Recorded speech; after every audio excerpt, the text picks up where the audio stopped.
Bom dia, professores. Estamos começando mais um ATPC de Matemática e Ciências da Natureza. Meu nome é Graziela Alvarenga, eu sou técnica de formação daqui da IFAP. O assunto de hoje são metodologias ativas para o ensino das habilidades,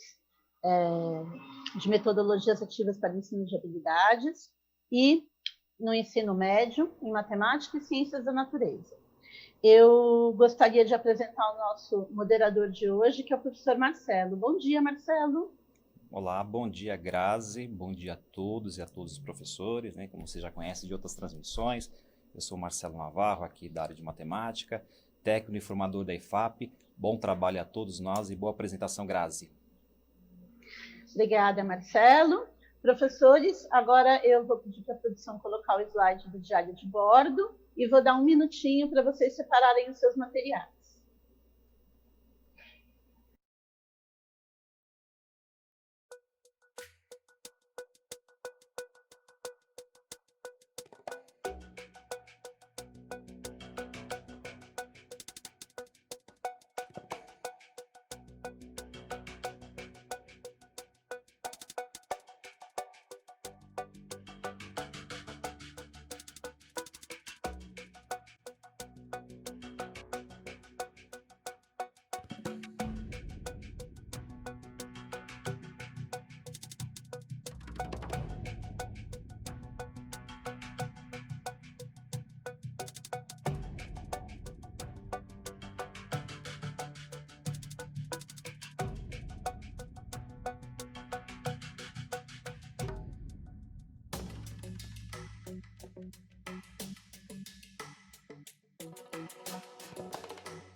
Olá, professores. Eu gostaria agora de pedir para a produção para colocar o próximo slide e falar um pouquinho sobre os apresentadores, os elaboradores desta pauta. Por favor. Os elaboradores dessa pauta são a professora Denise, eu, o professor Marcelo, a professora Marli e a professora Tatiane, todos da EFAP. Próximo slide, por favor. Bom, agora eu quero falar um pouquinho sobre os objetivos dessa TPC. O principal objetivo de hoje é potencializar as contribuições que o ensino híbrido permite ao processo de ensino e aprendizagem por meio de rotinas do pensamento visível. Próximo slide, por favor. Agora eu gostaria de comentar um pouquinho sobre as competências e habilidades dos profissionais da educação. Então, já são competências e habilidades que a gente sempre coloca, né?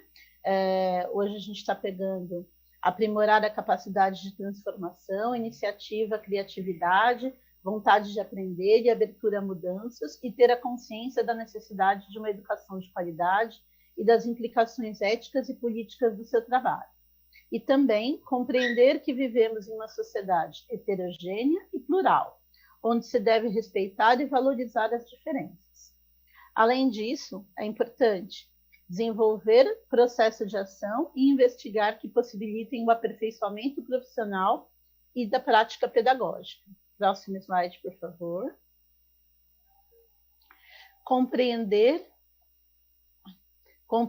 utilizar e criar tecnologias digitais de informação e comunicação de forma crítica, significativa, reflexiva e ética, nas diversas práticas sociais, incluindo escolares, para se comunicar, acessar e disseminar informações, produzir conhecimentos, resolver problemas e exercer protagonismo e autoria na vida pessoal e coletiva. Próximo, por favor. Bom, agora as competências relacionadas ao ensino médio. Então, primeiramente, as competências específicas de ciências da natureza. Nós temos essa competência, que ela é interdisciplinar, analisar e representar, com ou sem o uso de dispositivos e de aplicativos digitais específicos, as transformações e conservações em sistemas que envolvam quantidade de matéria e energia e de movimento para realizar previsões sobre comportamentos em situações cotidianas e em processos produtivos, que priorizem o desenvolvimento sustentável, o uso consciente dos recursos naturais e a preservação da vida em todas as suas formas. Próximo, por favor. Temos aqui agora a habilidade de matemática. Resolver e elaborar problemas que envolvem grandezas determinadas pela razão ou produto de outras grandezas, como velocidade, densidade demográfica, energia elétrica, etc. Vou pedir o próximo slide, por favor. Aqui nós temos o percurso da nossa pauta de hoje. Então, nós vamos começar com uma sensibilização, que é a nossa atividade 1. Em seguida, nós temos a entrevista com a professora Jússi Rocha, que vai falar um pouquinho sobre o pensamento visível. Temos uma atividade sobre o modelo de rotação por estações, que é uma metodologia ativa. Em seguida, avaliação, saiba mais e referências. Próximo slide, por favor. Bom, agora nós vamos começar com a nossa sensibilização. Eu vou pedir para a produção colocar o próximo slide. Por favor, isso. Vocês estão observando essa imagem aí, né? Essa imagem, ela fala o seguinte. Eu quero que vocês pensem um pouquinho sobre qual a relação desta imagem com o ensino e aprendizagem. Então, eu vou pedir para vocês fazerem uma interação no nosso chat. Eu vou dar 3 minutinhos para vocês pensarem, escreverem, e na sequência nós voltamos com o professor Marcelo sobre os comentários de vocês. Até daqui a pouco.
Obrigado, professores e professoras, pelas contribuições no chat. Não vou conseguir ler todas, né? Nós estamos aqui com uma estimativa de mais de 15 mil participantes. né? Por exemplo, a professora Thaís, né? Mudar o caminho para atingir outros alunos, tá? Entrelaçar de caminhos, o professor Ricardo, né? Uma segunda opção para melhorar a aprendizagem, né? O professor deve ser Deoclésio, tá? Me desculpe se estiver falando o nome errado. Tá? Os alunos têm que trilhar um caminho para poder mudar, flexibilizar, para poder vencer. Tá? É uma possibilidade aqui destacada pela professora Jaqueline. Professor Ivan, buscar novas estratégias, caminhos alternativos, professora Romilda. Tá? Educação pautada por trilhos de aprendizagem, né? Essa perspectiva de percurso de aprendizagem, alternativa de caminhos, interdisciplinaridade, caso da Elaine, alternativa de caminhos da professora Tânia, professora Maria, caminhos, decisão, coragem, muitos caminhos e soluções, o professor José Marcos.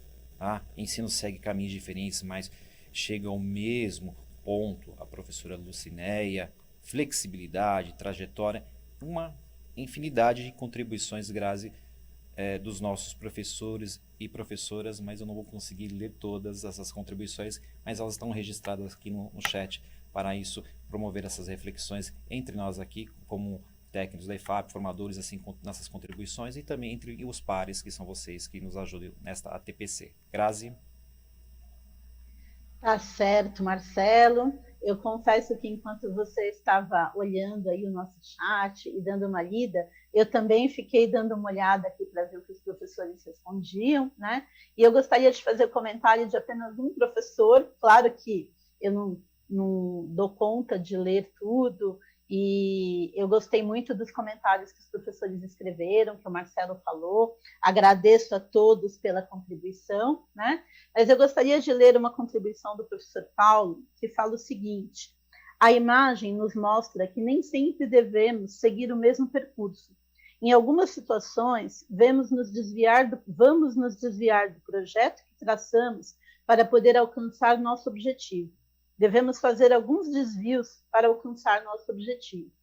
Pois bem, engatado nessa fala, eu queria comentar um pouquinho sobre a imagem e sobre a questão da mudança de enunciado.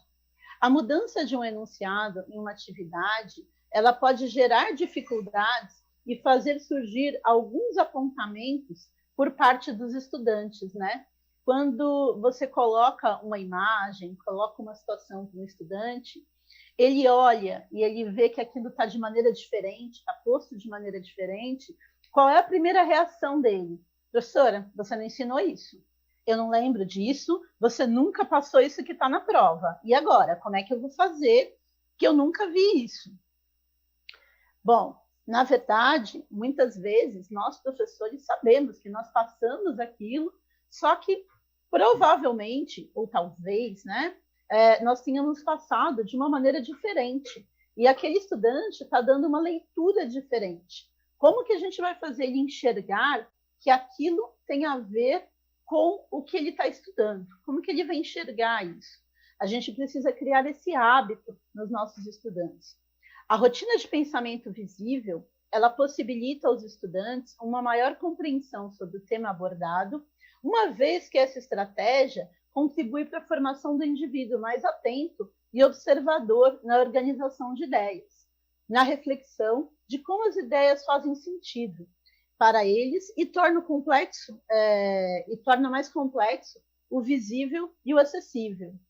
Bom, trocando em miúdos, a gente precisa criar nos nossos estudantes o hábito de se deparar com o novo, de se deparar com algo que está um pouco diferente do que eles estão acostumados. Tendo em vista nisso, eu vou pedir para colocar o slide que fala sobre matemática e ciências da natureza e a rotina de pensamento. A rotina de pensamento visível, ela possibilita a integração no desenvolvimento do pensamento dos estudantes, para a compreensão dos objetos do conhecimento internacionalizados, do docente entre as áreas, possibilitando resultados de aprendizagem, uma vez que a aplicação desta prática favorece o estudante a se tornar um observador mais atento, refletir sobre o significado dos objetos, de conhecimentos acerca do significado das habilidades abordadas para aprofundar a sua aprendizagem, com autonomia e protagonismo, na perspectiva da construção de novos saberes. Isto é, a gente precisa criar nos estudantes o hábito de lidar com o novo, de lidar com essa visão em diferentes aspectos. Pensando nisso, eu vou convidar vocês, professores, para olharem mais uma vez para essa foto da linha do trem, né? E pensar na questão 2, na seguinte questão, para uma nova interação. O que o pensamento visível, o que vocês enxergam que o pensamento visível possibilita aos estudantes no processo de ensino e aprendizagem? Então, pensando um pouquinho no que eu falei, pensando no que vocês conhecem sobre pensamento visível, eu quero propor essa interação no nosso chat. Vou pedir para colocar esse slide e vou dar um tempinho para vocês pensarem, escreverem. Eu sei que as contribuições são ótimas e voltamos com o professor Marcelo.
Mais uma vez, quero agradecer as contribuições dos professores e professoras na ATPC. Tá? São muitas, eu vou ler assim algumas delas.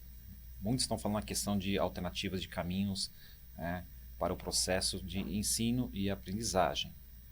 Por exemplo, a questão do professor Wagner, ele destaca a adaptação e compreensão. O professor Maurício, ele discorre a possibilidade de maior interação e diversificação de pontos de visita e conhecimentos, tá? Se adaptar a diferentes caminhos, professor Tiago. Participação direta na construção do seu conhecimento, o professor Cláudio. criar oportunidades e novos caminhos. Professora Arlete, criar oportunidades e novos caminhos, destaca de novo aqui a professora Cíntia. Maria, investigação. A professora Selma, adaptação, flexibilização e praticidade. Tem um comentário aqui que eu achei também bastante pertinente, a questão do concreto ao abstrato, esse elo de construção, da abstração ao concreto. Muitos estão colocando a questão da diversidade também, compreensão, adequação, adaptação de novos rumos, interpretação de novos rumos, novamente, professora Adélia, assimilação com mais facilidade, novas possibilidades para atingir as habilidades e os objetivos esperados dos estudantes, a professora Vanessa, a professora Adriana, de novo, novos caminhos e aprendizagem para atingir objetivos e superar desafios. Muitos também estão colocando a questão das adaptações, no que toca a questão de leituras, interpretação e visão de caminhos, investigação e mudança da perspectiva de criação. Explorar aspectos da imagem por meio de questionamentos, descrição.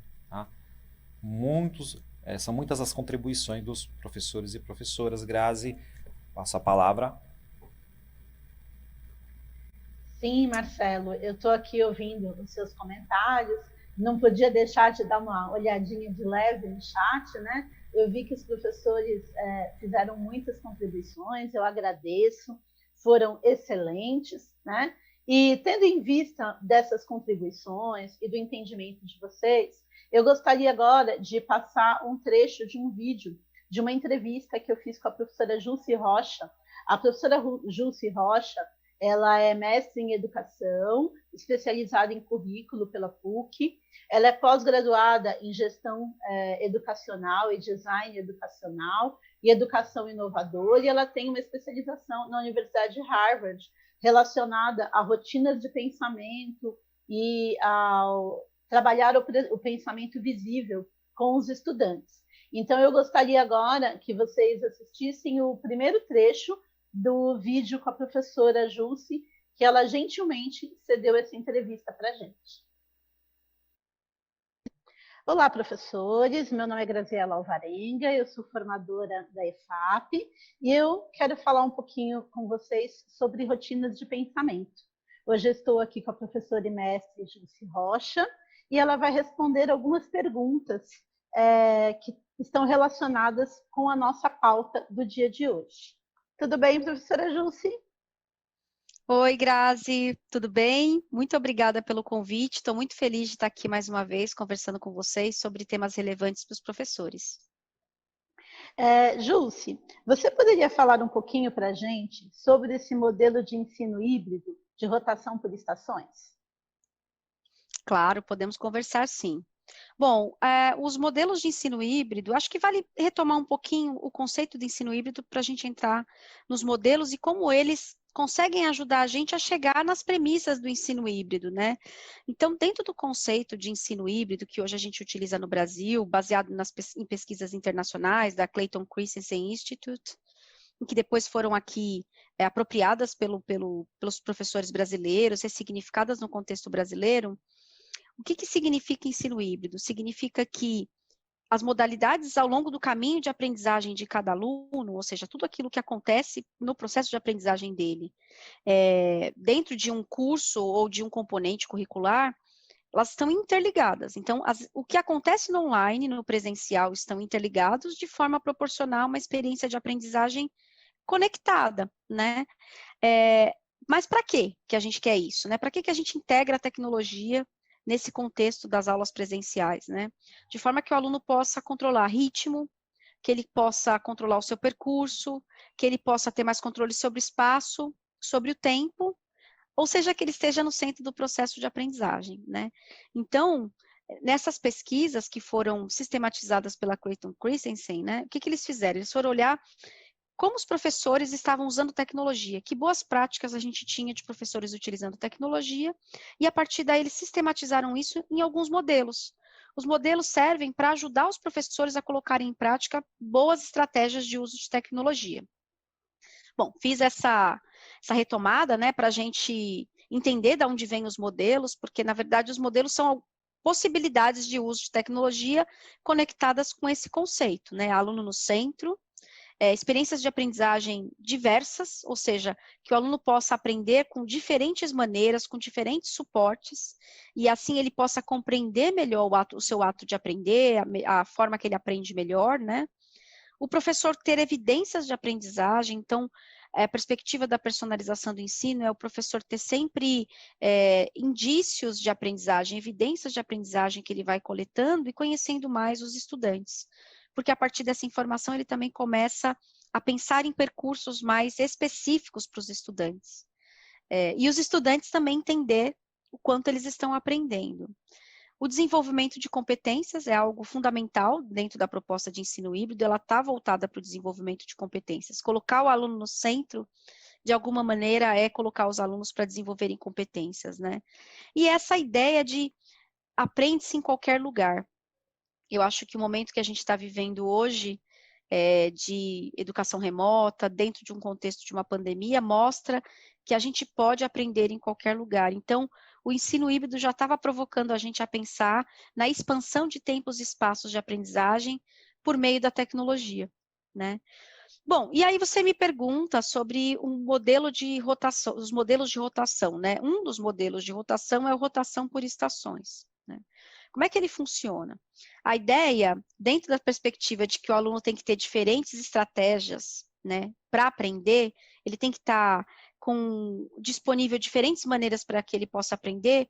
Em vez da gente fazer aquela aula em que a gente tem uma trilha única para todo mundo, então a gente pode até pensar numa sequência didática, que eu tenho um momento de explanação de um conteúdo, depois eu tenho um momento de realização de atividades, de exercícios, no fim eu posso ter alguma atividade avaliativa. O que a gente vai propor aqui é dividir esse tempo dessa aula em mini atividades. E aí a gente já começa a fazer algumas coisas que são interessantes, que eu não vou ter a mesma coisa acontecendo o tempo inteiro com os alunos. Eu vou dividir esse tempo de forma que eles vivam diferentes experiências de aprendizagem, conectadas por uma temática comum, obviamente, para dar sentido a tudo isso, né? E os alunos circularem com um tempo limitado a cada uma dessas estações, que eles possam circular em todas essas estações ao longo de uma aula ou duas aulas, né? Tem que ser muito bem pensado para caber num tempo de aula, né? Então, vou dar um exemplo de uma aula de 45, 50 minutos, que muitas vezes os professores têm dificuldade de pensar. Numa aula de 45 minutos, é difícil você pensar em 3 mini atividades, porque o tempo fica muito apertado, né? Então, que tal se a gente pensasse, por exemplo, em casar 2 estratégias de modelos de rotação? A sala de aula invertida, em que o aluno vai fazer uma atividade de preparação, normalmente aquela atividade que você ia consumir muito tempo explicando. Então, você pega essa atividade que você ia usar muito tempo explicando, sintetiza ela para que ele possa estudar previamente, e você libere o tempo da sua aula para fazer metodologia ativa, né? Mas aí você precisa ter, de alguma maneira, algum indício daquilo que ele aprendeu. Lembra que eu falei da gente ter evidências de aprendizagem? Então, eu preciso coletar informações de como foi esse estudo prévio, para eu saber quem estudou, o quanto estudou, se funcionou o que eu pensei, e usar isso como marco zero para a minha atividade. Então, eu já tenho ali uma atividade preparatória, e aí, em vez de fazer 3 estações num tempo super curtinho, eu posso fazer 2. Em 45 minutos, eu posso pegar 20, 15 minutos para cada atividade, e aí eu tenho um tempo para abrir a aula, ou seja, explicar para os alunos o que vai acontecer, e eu tenho um tempo de amarrar essa aula, ou seja, deixar claro para eles, ajudá-los a assentar esse conhecimento novo, de uma forma diferente de aprender. Porque eles não estão acostumados, muitas vezes, a aprender dessa forma tão autônoma, né? E o que a gente poderia fazer, Grazi, nessas estações? Então, se eu fiz uma atividade que, de alguma maneira, ele já se aproximou de algum conceito, eu vou pensar em práticas a partir desse conceito. Então, eu entendi o quanto os meus alunos aprenderam, eu posso diminuir o desafio dessa aula, dependendo da média daquela turma, do quanto eles se prepararam, ou não, eu posso subir a régua. Então, tenho que pensar para funcionar em 2 atividades independentes, porque os alunos, eles podem começar de qualquer lugar, né? Então, eu preciso sempre pensar em atividades que são independentes, porque se ele depender por exemplo, estação 1, para fazer a 2, já não é rotação por estações, é uma sequência didática, que tem passos, né? Então, aqui eu tenho que pensar em 2 atividades independentes, que pode ser uma, então ele já tem o conceito, ele pode fazer um experimento, ou ele pode ler sobre um experimento, ele pode analisar um caso, poderia ser uma estação, e uma outra estação ele poderia construir algum exercício, alguma atividade para um grupo de estudantes que precisam de reforço. Então, você vê que são 2 estratégias que estão ligadas por um tema comum, que se aproveitam daquela rotação da sala de aula invertida que foi feita anteriormente e que se conectam, né? Então, acho que eu consegui explicar um pouquinho de como funciona. Tenho só mais uma dica para os professores sobre rotação, que acho que é a mais difícil para todo mundo. Você tem que calibrar muito bem as atividades. O que costuma acontecer? Às vezes eu coloco um desafio muito complicado numa estação e na outra um desafio menor. O que pode acontecer? Um grupo não acaba e o outro grupo sobra tempo e aí bota a sala abaixo, que a gente costuma brincar, né? Então eu tenho que... Sempre é um risco, né? Quando você faz a primeira vez, sempre é um risco, mas busca pensar em atividades que caibam no tempo e que caibam no mesmo tempo. Se é 15 minutos para uma, é 15 minutos para outra. Então, ou você diminui o desafio, ou você aumenta o desafio da outra. Então, acho que essas são as minhas dicas iniciais, assim, para a gente falar de rotação por estações. Tá certo. Difícil, né, para o professor que está começando. Tem muita gente que tem até uma certa prática, mas para quem está começando, é difícil pensar em tudo isso, né? Eu acho que é difícil, mas ela tem essa vantagem de fazer a educação que a gente acredita, né? E de uma maneira muito estruturada. Às vezes é difícil quando a gente não tem nenhum modelo, né? O que é legal da rotação é que ela é um modelo. É um modelo flexível que cabe a diferentes componentes e você só tem que tomar cuidado com algumas dessas coisas, né? Talvez o difícil seja como é que eu analiso, enquanto docente, se o que eles aprenderam aqui, né? Nessas 2 estações, porque o professor ele tem que estar livre de alguma maneira. E a minha dica para quem está começando, o professor precisa estar livre e deixar os alunos trabalharem de forma mais autônoma em grupos, né? Significa que ele pode circular entre os grupos, né, entre as rotações, e ele pode apoiar quem está precisando. Se ele se fixar numa estação e ele não tem muita experiência, pode ser que aquele grupo trave porque não teve o suporte do professor e não consiga caminhar. E de alguma maneira, ele também circulando, ele tem tempo para fazer uma coisa de observação mesmo, né? Ele começa a observar como os grupos trabalham. Isso, depois a gente vai falar de como fazer isso também no online, tá? Porque acho que na cabeça dos professores deve estar imaginando uma sala de aula presencial, né? Mas aí ele consegue ter tempo para entender de que forma os alunos estão trabalhando, que grupos tiveram mais dificuldade, como ele pode tomar notas e depois pensar numa atividade seguinte, numa aula futura, que dê conta dessas demandas e o mais legal, peça registro, né? Evidências de aprendizagem, eu sempre falo isso. Quais são as evidências de aprendizagem que você vai ter, professor, nessas estações? Pense em registros e quanto mais você diversificar os registros, mais você está permitindo o aluno aprender de diferentes formas. Outra premissa do ensino híbrido. Então, num eu peço texto, no outro eu vou pedir uma gravação de um áudio, ou um videozinho de 1 minutinho que a turma sintetize, um mapa mental, enfim, vou pedir alguma forma de registro que me ajude a entender o que eles aprenderam e ajude eles também a sistematizar o que eles aprenderam, né? Então, assim, parece difícil, professores, mas eu acho que tudo na vida demanda prática, né? Até a gente dar uma boa aula expositiva demandou muita prática nossa, né? Para a gente fazer de uma maneira super bem feita, enfim, eu acho que novas estratégias sempre vão demandar da gente um pouco de esforço, mas no final o legal é a gente testar tudo isso que a gente ouve dizer que funciona. Peraí, eu quero ver se funciona mesmo.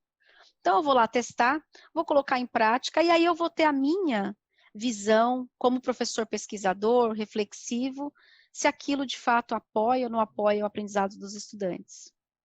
E vou adaptar a minha realidade, né? Porque na teoria as pessoas Você estuda, você aprende a fazer daquele jeito, mas na hora que você está com seus estudantes ali, você tem uma maneira muito peculiar de lidar, né? Cada professor é único, né?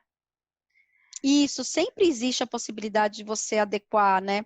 Mas o bom é sempre a gente se apropriar de algo para a gente poder remixar, né? Com A gente certeza. poder ressignificar. Então, vale a pena tentar fazer do jeito que se diz, para depois dizer, poxa, isso aqui faltou, isso aqui não ficou legal, como é que eu posso criar novos modelos a partir das premissas do ensino híbrido que façam sentido para os meus alunos, né?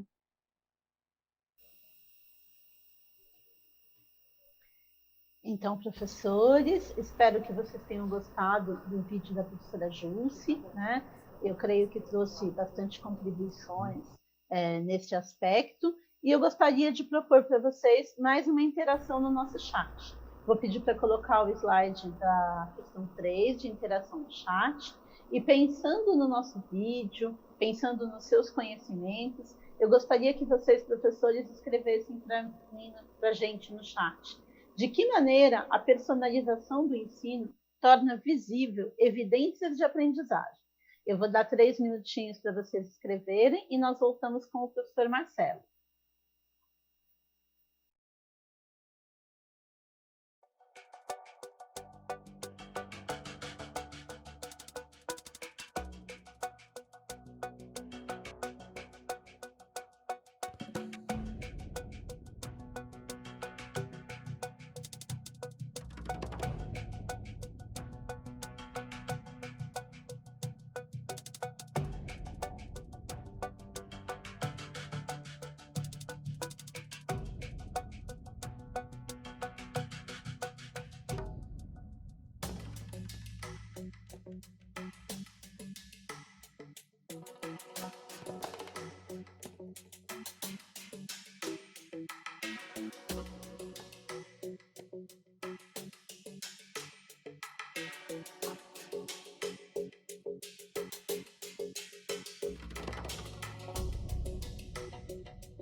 Agradeço as contribuições dos professores e professores e também do professor Celso, que ele está nos auxiliando na moderação com as questões que estão sendo destacadas nesse momento aqui da TPC. Tá?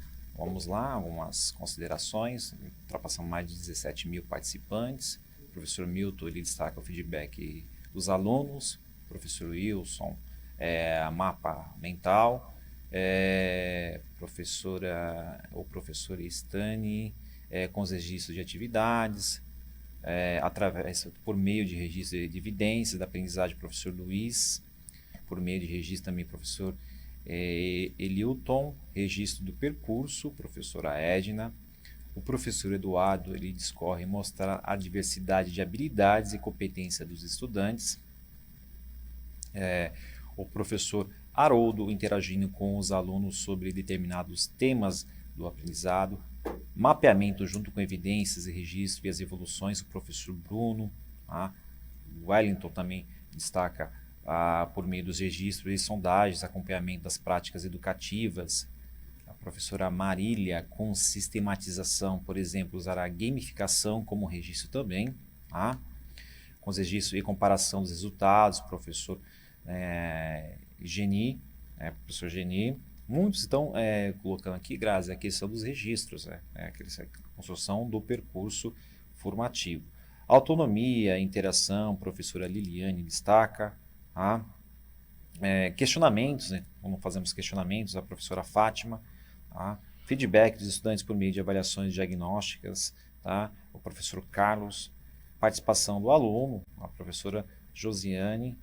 Muitos estão colocando a questão do registro em interações, e respeitando o tempo de cada aluno, né? O tempo de aprendizagem. Isso aqui é destacado pelo professor Celso Bento. Não dá para ler todas por causa do nosso tempo, Grazi, mas agradeço a contribuição de todos e todas. Passo a palavra, Grazi. Verdade, Marcelo, nós estamos com o tempo aqui um pouco apertado. Eu gostaria de ouvir mais contribuições. Eu vi que os professores escreveram bastante. Fico bem satisfeita com as contribuições. Acho muito gostoso quando os professores participam, né, das interações no nosso chat. E eu gostaria de pegar essa última fala, foi do professor Celso Bento, que você comentou, né, que falou da questão do registro e da questão da adequação ao tempo. A adequação ao tempo de aprendizagem, ela é fundamental, que a gente crie rotinas de pensamento, rotinas de atividades que adequem o tempo e os espaços de aprendizagem. Sempre, assim, não necessariamente mediados pela tecnologia, às vezes mediados por tecnologia, muitas vezes mediados pelo professor, dependendo de cada situação, se de forma remota ou presencial. De qualquer maneira, o objetivo é sempre ampliar o conhecimento e aumentar o repertório dos nossos estudantes. Eu gostaria agora que vocês assistissem o segundo trecho da nossa entrevista, que fala um pouquinho sobre o bom pensamento, sobre a questão de bons pensamentos e sobre os reflexos disso no aprendizado dos nossos estudantes. Produção, coloca o próximo trecho, por favor.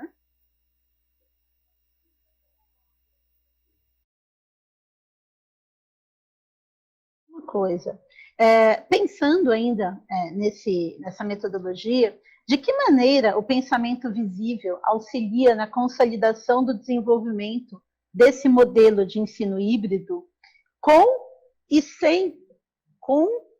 ou sem o auxílio da internet? Certo, acho que o pensamento visível é um conceito importante, né, para a gente refletir, né, o que significa ter o pensamento visível, né? Acho que vale retomar, Grazi, um pouco da onde vem esse termo, né? O pensamento visível é um termo que parte de pesquisas que acontecem num instituto específico em Harvard, chamado Project Zero, né? Projeto Zero, e que tem esse nome de uma maneira muito curiosa, eu gosto muito de contar, né? O Projeto Zero é porque, assim, não sabemos nada sobre isso, estamos partindo do zero. E aí, o que eles estavam pesquisando naquele momento? As pesquisas do Project Zero têm mais de 50 anos, começam tentando entender um pouco de como tornar visível o pensamento ou as aprendizagens no ensino de artes, que era algo pouco estudado naquela época, né? Depois, essas pesquisas viraram dezenas de outros grupos de pesquisa, não tão voltadas exclusivamente às artes, E desses estudos decorrem esse conceito de pensamento visível, né? Então, eles dizem o seguinte, que o bom pensamento é uma forma de pensar estruturada, organizada, e que eu consiga processar e raciocinar sobre o meu processo de pensar. É uma questão de disposição, mas é também uma habilidade. Ou seja, eu posso exercitar o bom pensamento. E aí, pensando como é que a escola pode ajudar a gente a exercitar o bom pensamento, né? Criando estratégias pedagógicas que ajudem os estudantes a pensar no bom pensamento, né? Então, são hábitos que a gente precisa construir para os estudantes, né? Então, eles dizem que o aprender é uma consequência do pensamento. Olha que bonito isso, né? Então, de novo, né, o aprender é uma consequência do pensamento. Então, a gente precisa desenvolver uma cultura de pensamento. Se a gente quiser produzir os sentimentos, a energia, aquilo que a gente quer para os alunos se tornarem bons pensadores, né?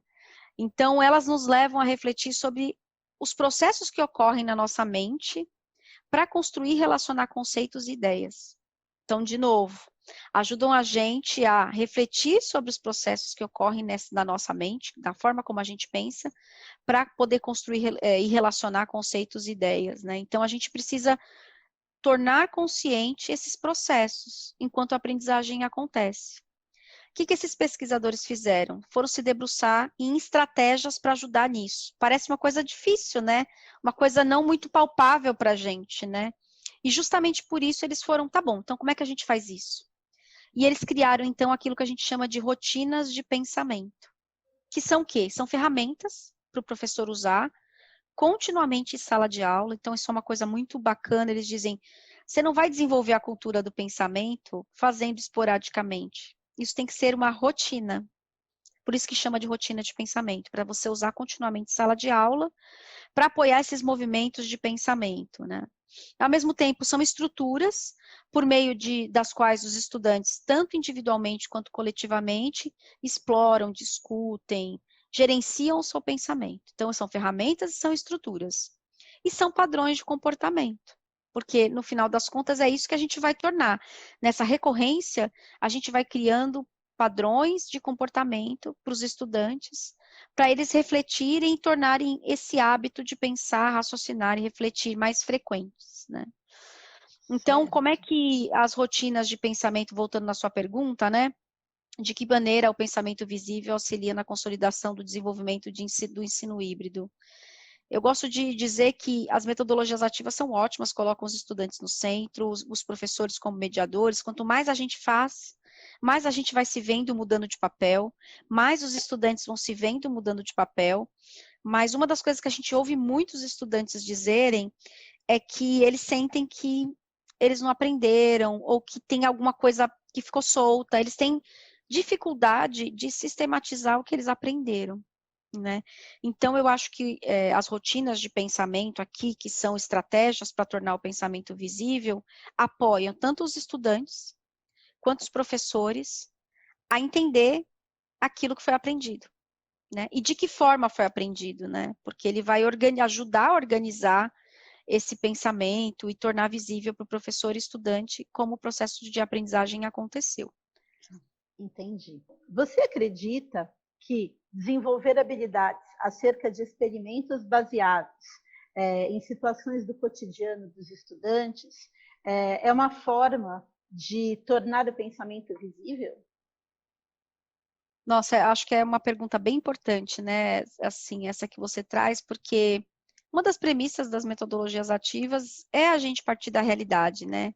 É a gente olhar para a realidade do estudante, a vida real, né? Como ela se faz, e trazer isso para ser um ponto de partida da discussão e do aprendizado, né? Porque quando a gente traz o conceito, muitas vezes desconectado de uma realidade prática, o aluno tem até dificuldade, ele fica abstrato, né? Ele pode até absorver aquele conceito no nível da abstração, mas ele não vai conseguir conectar isso com a realidade. Então, quando você traz um experimento, o que você está fazendo é o contrário, né? Ele está olhando para a realidade e ele está, a partir dessa realidade, refletindo sobre conceitos. Olha que interessante. Isso é princípio de metodologias ativas, né? Melhor ainda, quando a gente tem a oportunidade, nem sempre a gente tem, especialmente quando a gente fala de experimentos científicos, né? Do estudante fazer o experimento, porque ele está, de alguma maneira, também manipulando a realidade, né? Ali colocando a mão na massa, né? Então, concordo contigo que faz todo sentido, né, a gente ter os experimentos no centro, né, e experimentos, portanto, ajudam, especialmente se você, agora que a gente discutiu rotinas de pensamento, que são essas estratégias que podem ajudar os professores e os estudantes a identificarem, a se perceberem como esse processo de aprendizagem está acontecendo, se os professores conectarem com os experimentos as rotinas de pensamento, né? Então, as rotinas são flexíveis, elas podem ser usadas por diferentes áreas de conhecimento, com diferentes faixas etárias. Então, desde os pequenininhos usam rotinas de pensamento. Eu tive a oportunidade de conhecer algumas escolas que usam rotinas aqui fora do Brasil, e crianças de 6 anos exercitam rotinas de pensamento, até estudantes do ensino médio. Então, se o professor aproveitar essas mini estratégias junto com os experimentos, ele consegue tornar visível, portanto, o pensamento dos estudantes. E só para a gente finalizar a nossa conversa, né? Jússi, de que maneira o professor pode utilizar esse modelo de ensino híbrido quando ele não tem acesso à internet ou quando ele tem essa dificuldade aí de acesso à internet? Esse é um grande desafio, né, para nós, né, que vivemos num país desigual, né, em que a gente não consegue garantir a conectividade, especialmente agora. A gente já não conseguia garantir na escola, nem em todas as escolas a conectividade. Eu acho que essa é a luta, né, para que todas as escolas tenham, porque é o lugar, portanto, que a gente conseguiria garantir justiça, já que na casa do estudante a gente não consegue resolver, mas pelo menos na escola a gente pudesse ter a conectividade. Por outro lado, não é a realidade ainda, a luta que eu acho que todos nós profissionais da educação levantamos como bandeira, né, mas a gente tem o desafio de que na casa dos estudantes nem todos têm acesso, né. Eu gosto de dizer que diferentes situações que a gente tem, diferentes necessidades que a gente tem dos estudantes, talvez não fosse o fato de imobilizar a gente a fazer, né? O que eu quero dizer com isso? Se eu tenho 70% de uma turma que tem acesso à internet e 30% que não, será que eu deveria não fazer nada com 70% que envolvesse internet por conta dos 30%? Será que isso é justiça? Será que isso é equidade? É uma questão complexa para a gente refletir, mas acho que entender quem tem e quem não tem também é importante, porque não dá para a gente dizer que todas as escolas são iguais, todas as comunidades são iguais, todas as salas de aula são iguais. No entanto, sim, dá para a gente adaptar esses modelos, né?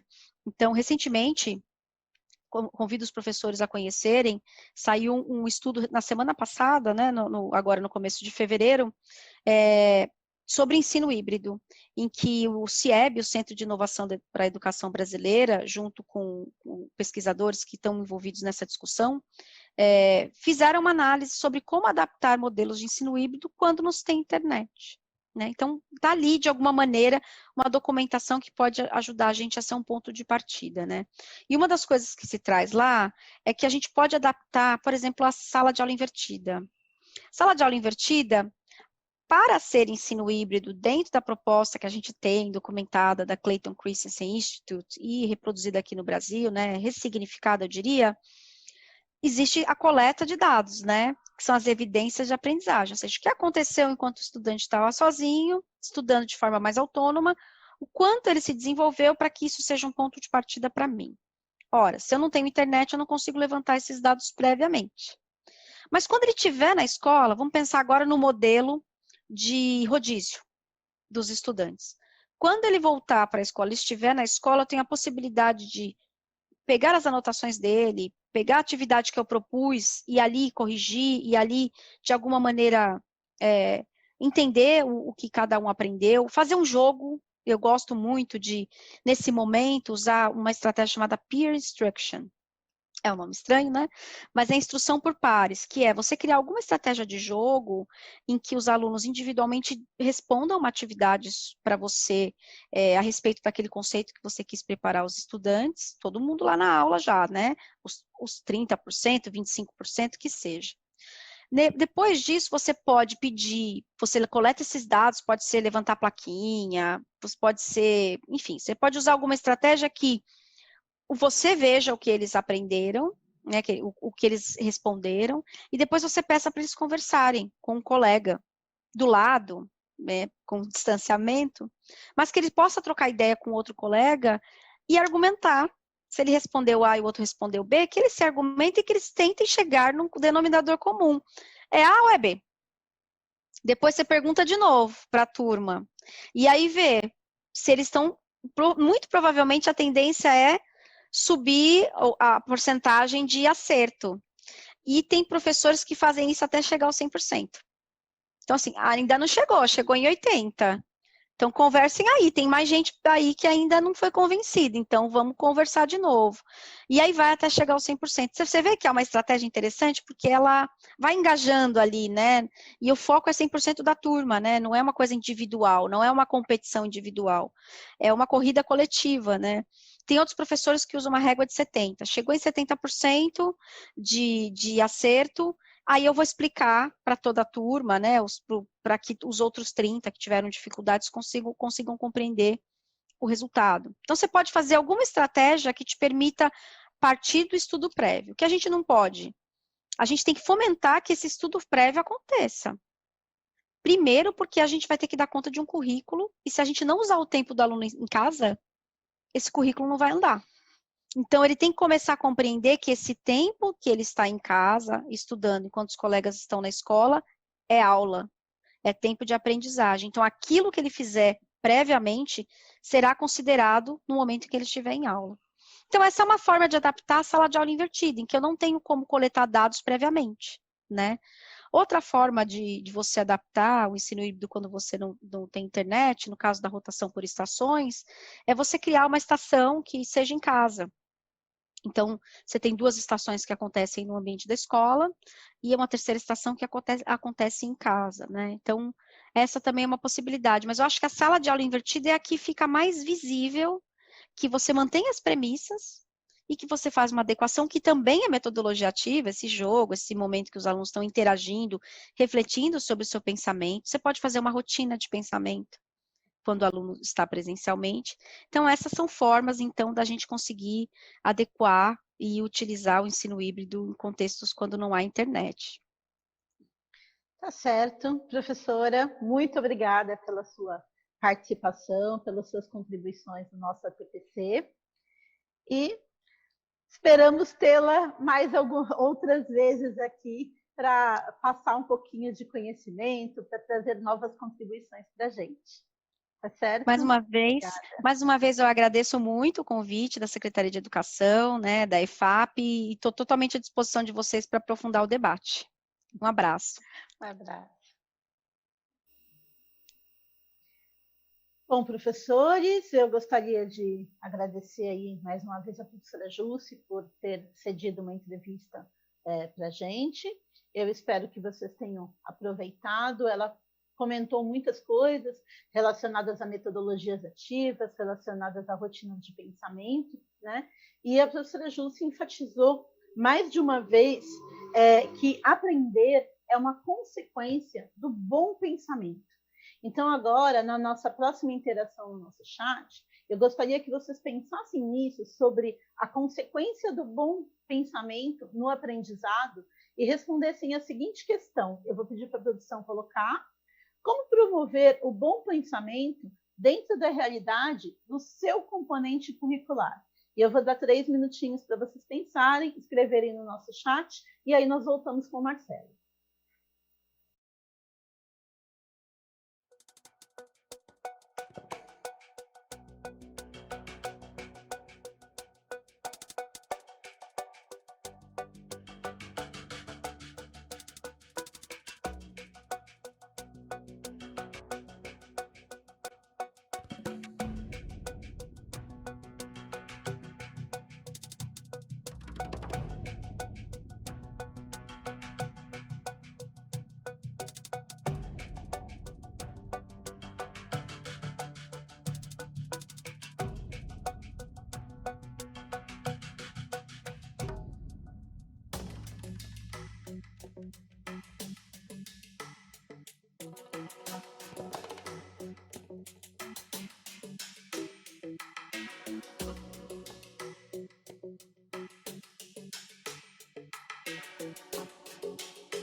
Agradeço a participação de todos e todas.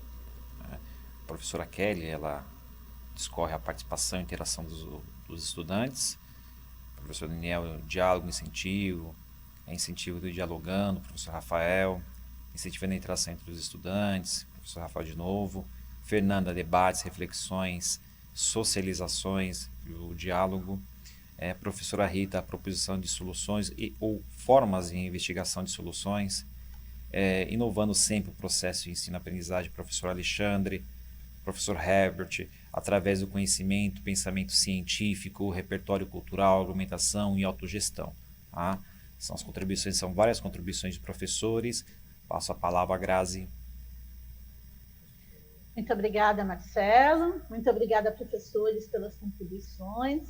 Eu vi que são ótimas, né? Lembrando que essas ideias tanto podem ser aplicadas no ensino remoto quanto no presencial. Portanto, são ideias para um ensino de forma híbrida. Eu agradeço todas as contribuições e eu vou dar agora, chamar 5 minutinhos para o nosso intervalo e aí em seguida nós voltamos para falar mais um pouquinho sobre o assunto. Obrigada a todos e até daqui a pouco.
Voltamos.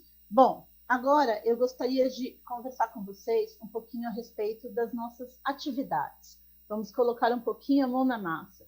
Na perspectiva do ensino híbrido que nós abordamos em outras ATPCs e que foi falado no vídeo da Jusce, da professora Jusce, eu gostaria de comentar as atividades, fazer uma atividade de rotação por estações, envolvendo as disciplinas de matemática e ciências da natureza. E, para isso, eu vou pedir para a produção colocar as habilidades e a sugestão de atividade para cada estação. Então, em cada estação, nós temos uma componente curricular para ser trabalhada, 4 estações. Em ciências da natureza, a proposta é trabalhar essa habilidade aqui: analisar e representar, com ou sem uso de dispositivos e aplicativos digitais específicos, as transformações e conservações em sistemas que envolvam quantidades de matéria e energia e de movimentos para realizar previsões sobre seus comportamentos em situações cotidianas e em processos produtivos, sempre priorizando o desenvolvimento sustentável e o uso consciente dos recursos naturais e a preservação da vida.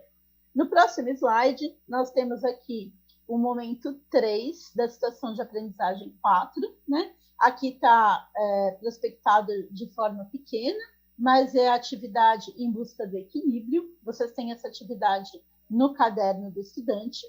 E a proposta para a biologia é colocar essa atividade para os estudantes fazerem numa das estações. Na próxima estação, nós temos a atividade de física, que está na situação de aprendizagem 4 do caderno do estudante. Próximo slide, por favor. Onde mostra o momento 1, que fala de Newton no trânsito. É uma atividade que fala um pouquinho sobre itens de segurança e é equivalente à atividade de biologia do tempo, né? A gente precisa sempre pensar em atividades que sejam equivalentes no tempo e na dificuldade. Próximo slide, por favor.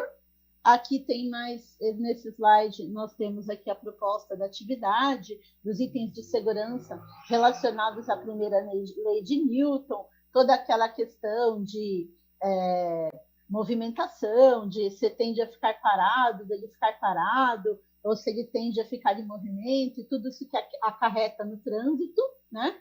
Na próxima estação, a proposta é uma atividade de química. Eu vou pedir para colocar o próximo slide.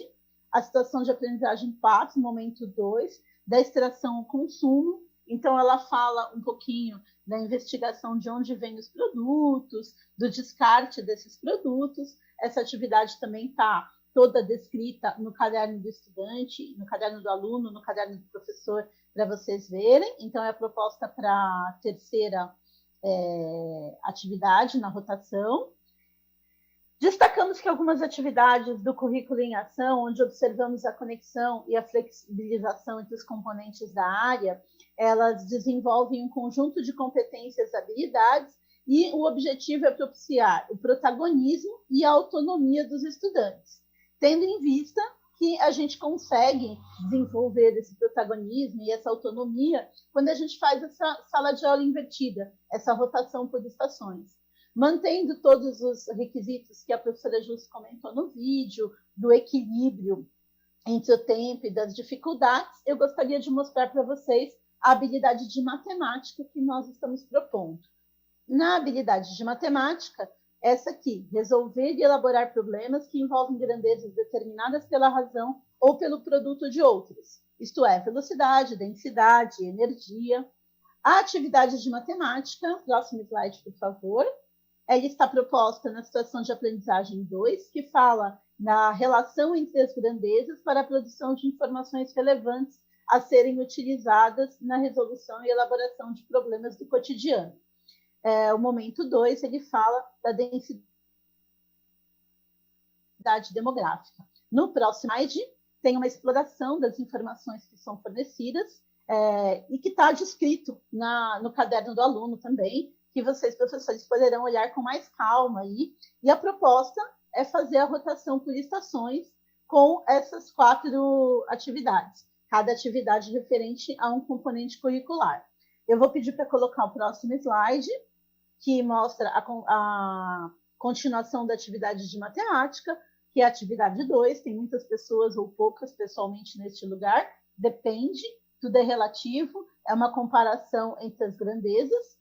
Na matemática, essa articulação do pensamento visível é um processo de aprendizagem que pode ser percebido no entrelaçamento do desenvolvimento das habilidades, tanto da componente matemática quanto das habilidades de ciências da natureza, e que propicia, além da interdisciplinaridade, o engajamento dos estudantes, quando eles relacionam essas componentes. E para que a gente possa estabelecer uma conexão de pensamento crítico, criativo, reflexível, e sempre articulando com o material do currículo em ação. Para a ativação inicial da nossa atividade, nós vamos apresentar um vídeo que é um experimento muito simples, provavelmente vocês já conhecem, né? Eu vou pedir para a produção se preparar para colocar esse vídeo.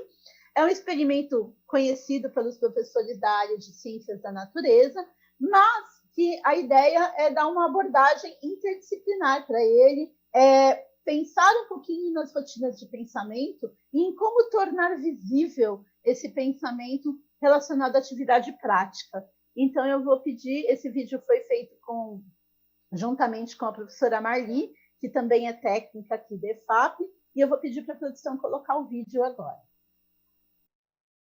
Eu sou a professora Graziela Alvarenga, sou técnica de formação EFAP, e estou aqui junto com a professora Marli Silvana. Nós vamos falar sobre um experimento clássico, que vocês já conhecem, o da água que sobe quando a gente acende a vela. Porém, nós vamos dar um viés interdisciplinar e comentar um pouco sobre os objetos do conhecimento que podemos trabalhar nesse experimento. Vamos lá, Marli? Vamos sim, Grazi.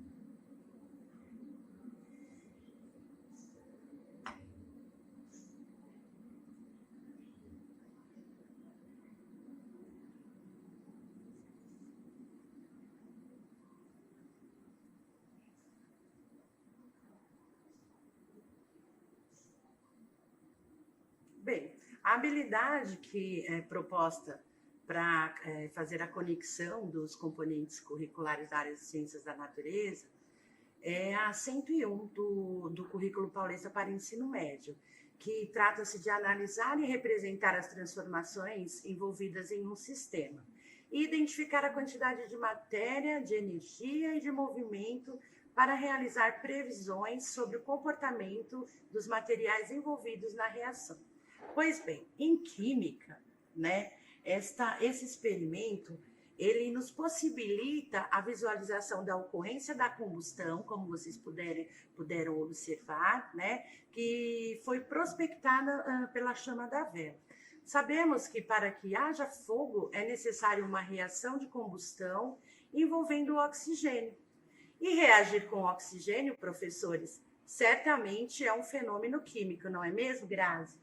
E quanto à física, Grazi? É verdade. Quando nós pensamos na física, nós podemos verificar que, conforme a temperatura e a pressão dentro da garrafa foram aumentando, o gás tenta se expandir. Vocês podem ver que ele tentou se expandir porque a garrafa ficou fosca aqui em cima, mas ele não consegue escapar. Porém, ele se acumula nas partes mais altas da garrafa, abrindo espaço para que a água suba. A gente sabe que dois corpos não ocupam o mesmo lugar no espaço. Nós estamos falando em características microscópicas de moléculas, mas o princípio é o mesmo.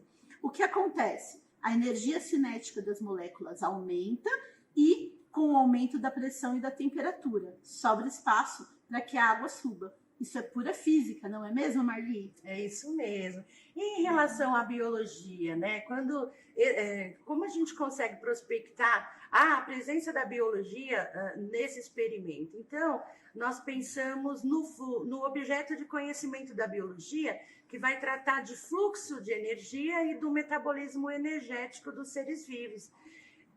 Não podemos deixar de lembrar da respiração celular, não é mesmo, Grazi?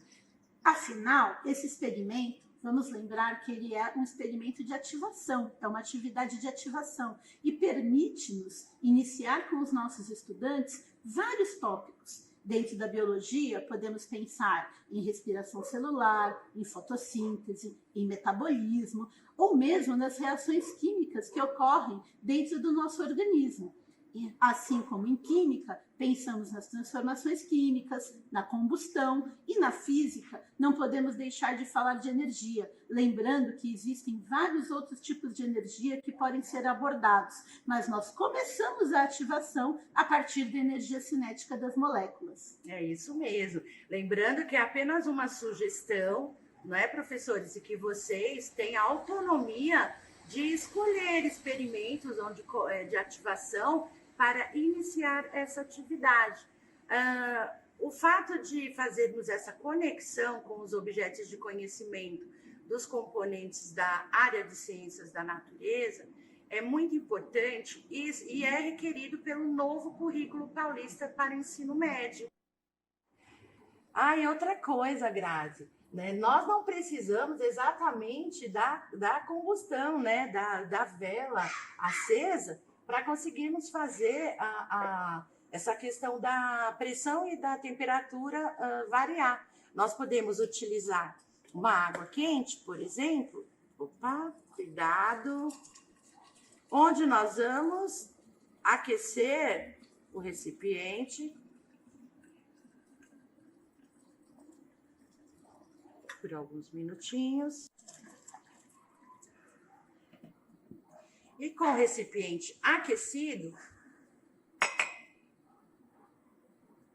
é claro que de uma forma mais lenta, nós vamos possibilitar que a água suba da mesma forma, porque com o recipiente aquecido vai haver mudança de pressão e de temperatura. Ou seja, não é só por meio da combustão da vela, né, Grazi? Sim. Quando nós aquecemos o recipiente, nós também provocamos uma expansão dos gases que estão dentro deles. Nós aumentamos a energia cinética, que é a energia de movimento dos gases. E esses gases também vão tender a subir para o alto da garrafa, desocupando o espaço para que a água suba. Uhum. E a água sobe porque a pressão externa do recipiente é maior e empurra a água para dentro do recipiente, que tem uma pressão. Como a professora Grazi disse na questão da habilidade de matemática e na resolução de problemas, né, esse experimento ele nos permite a questão da proporcionalidade, né, entre duas grandezas, porque em física a gente vai trabalhar a questão da pressão e da temperatura, né, Grazi? Ele nos possibilita também as partes proporcionais e taxas de variações. Então, a matemática está diretamente ligada à quantidade de matéria envolvida, né, na combustão, na presença aqui da água. Então, essas habilidades realmente elas se conectam, né, Grazi? Na realidade, Marli, eu acredito que esse experimento, como experimento de ativação, isto é, como experimento inicial, ele seja muito potente para ter um trabalho interdisciplinar, porque ele vai envolver diversos objetos do conhecimento e interrelacionar as habilidades em questão que estamos propondo para a TPC de hoje. Isso mesmo, professor. Muito obrigada pela atenção e, na sequência, traremos para vocês esta atividade prospectada num modelo de rotação por estações. Bem, professores, não é apenas através dos experimentos da queima da vela e o aquecimento do recipiente que nós conseguimos visualizar a transformação química, evidências de transformação física e evidências da biologia presente, né? Aqui num bom prato de macarrão, nós conseguimos também perceber o fluxo de energia contido neste alimento, não é, Grazi?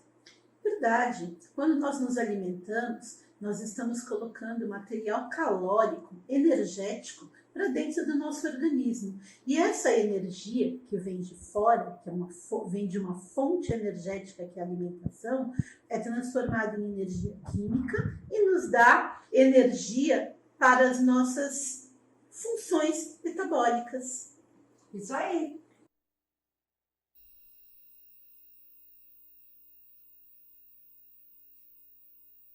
Bom, gente, espero que vocês tenham gostado do nosso vídeo. Vocês viram aí que nós fizemos um experimento muito simples, trazendo para o cotidiano do estudante.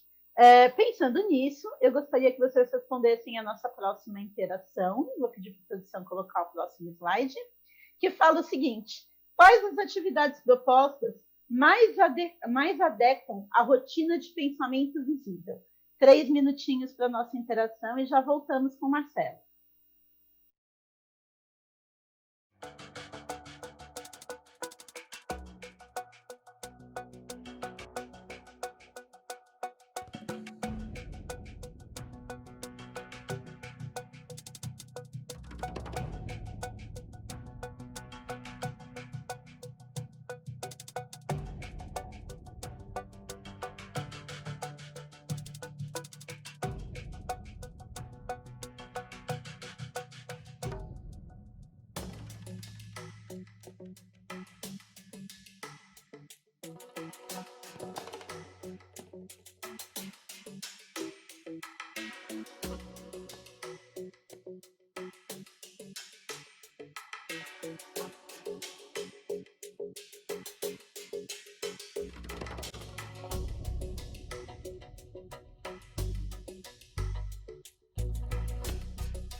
Quero agradecer as contribuições de todos os professores e professoras. Conversamos sobre situações cotidianas, destaca o professor Enani. Experiências sempre colaboram, professora Rose, situações, problemas usando o nosso cotidiano, a professora Cíntia, aulas práticas, atividades experimentais, a professora Adriana e a professora Monique destacou anteriormente, a professora Magali, debate, resolução de problemas, experiências, aulas práticas, associar atividades diárias do estudante com o currículo, vivências com os alunos, a professora Adriana, comprovações de experimentos. Várias são as contribuições, mas o nosso tempo está bem apertado. Passa a palavra, Grazi. Verdade, Marcelo. São muitas contribuições, nós estamos com o tempo super apertado. Eu gostaria de agradecer a todos que participaram. Vou pedir para a produção colocar o próximo slide, por favor. Nesse próximo slide, nós temos aqui o desdobramento para vocês fazerem na escola, né? Esse material vai ficar no repositório, disponível no AVA, então eu não vou nem fazer uma leitura, porque é uma análise do material do Currículo em Ação e do São Paulo Faz Escola. Próximo slide, por favor. Aqui também nós temos a continuação, eu já comentei com vocês sobre o que está no repositório do Centro de Mídias. Próximo, por favor. Também a questão do planejamento e adaptação das situações de aprendizagem. Espero que o nosso vídeo e as sugestões contribuam para esse desdobramento na escola e com os estudantes. Próximo slide, por favor. E o nosso chat está aberto. Infelizmente, nós não temos tempo para dar alguns minutos para vocês escreverem a avaliação, mas é muito importante para nós, que somos formadores, termos um feedback do que vocês acharam da TPC. Então, eu vou pedir para vocês colocarem a avaliação no nosso chat e vou pedir para a produção já colocar para o próximo slide.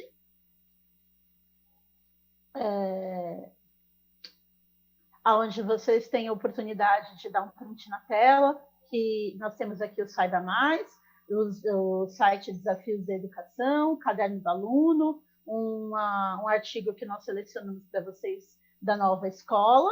Vou pedir para colocar o próximo slide, por favor. Também aqui, né, com relação à programação do CMSP e o Syllab Blog. Próximo, por favor. Aqui as nossas referências. Um destaque para o livro da Lilian Bassi, que fala sobre metodologias ativas e sobre o ensino híbrido. Além disso, nós temos alguns artigos aqui, né, relacionados a isso. Próximo, por favor. Ok. Temos aqui mais algumas informações do que nós usamos como referência para construir esse ATPC. Próximo, por favor. Também aqui, né, o Currículo em Ação, o site do Currículo em Ação, da resolução da Secretaria da Educação. Próximo, por favor. E, infelizmente, aqui eu tive que dar uma acelerada aqui no final. Eu conto com a compreensão de todos vocês. Agradeço aí pelas colaborações no nosso chat. E eu gostaria agora de me despedir. Peço se o Marcelo quiser entrar para dar um tchauzinho para se despedir, Marcelo. Obrigado a todos e a todas pela participação, agradeço à produção, ao pessoal de Libras e também ao Celso na colaboração da moderação do chat também. Abraço a todos e a todas.